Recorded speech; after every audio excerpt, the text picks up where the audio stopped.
Hello, Helping Hands get together එකේ මගේ video එක කරා රිෆියුජි පිළිබඳව කිලෝ 20ක් බාර ඉස්සුවා.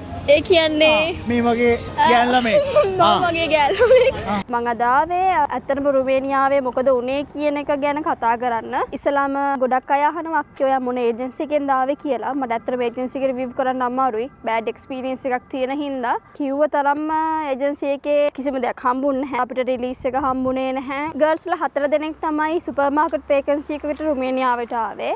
එතකොට එයාලා අපිට කිව්වේ සුපර් මාකට් එකක වැඩ කරන්න තියෙන්නේ කියලා. ඒකේ පිටිපස්සේ ස්ටෝර් එකේ ඉඳලා අපි ෂොප් එක ඇතුළටම බියර්ස් ලීටර් 2.5 ඒවා 6ක් ලොකු බක්ස් තියෙන්නේ. ඒවා ස්ටෝර්ස් එකේ ඉඳලා ෂොප් එක ඇතුළට උස්සගෙන එනවා. අතින් ෆුඩ් ඇන්ඩ් ඇකොමඩේෂන් හැමදේම හොඳයි. ඇත්තටම ඉතාලිය ඇවිල්ලා මට මොකද උනේ? මම ගිය අවුරුද්ද තමයි ඉතාලියට ආවේ. අහම්බෙන් තමයි මට හෙල්පින් හෑන්ඩ්ස් ගැන ආරංචි වෙන්නේ. මට පුද්ගලෙක් කියනවා මෙන්න මෙහෙම තැනක් තියෙනවා හෙල්පින් හෑන්ඩ්ස් කියලා. එතනට යන්න කියලා. හෙල්පින් හෑන්ඩ්ස් කියන දේ මිනිස්සයන්ටම උදව් කරන තැන නොමිලේ කරන සේවයක්. ඉතාලියට එන ගොඩක් අයට ඉන්න තැනක් නැහැ, යාළුවෙක් නැහැ, දන්න කියන කිසිම තැනක් නැහැ. ගොඩක්ම අසරණ වෙලා එන්නේ. ඒ වගේ අයට හෙල්පින් හෑන්ඩ්ස් එකෙන් මාරම විදිහට උදව් කරා. ඒගොල්ලන්ට ඉන්න තැන් හොයලා දීලා කෑම ගන්න සල්ලි පවා ලබා දුන්න අවස්ථා තියෙනවා. මම දන්න විදිහට ලොකු සේවයක් වෙනවා. ඉතාලියට ඕනම කෙනෙක්ට එන්න අයිතිය තියෙනවා. ඇවිල්ලා ලස්සන ගේමක් ගහන්න. මුලදී කට්ටක්. මුලදී අමාරුයි, මාරම අමාරුයි, භාෂාව දන්නේ නැහැ. ජොබ් හොයාගන්න අමාරුයි, ඉන්න තැනක් නැහැ, හරියට කන්න විදිහක් නැහැ. මම මුලින්ම ඇවිල්ලා කරේ මෙහෙ B&B.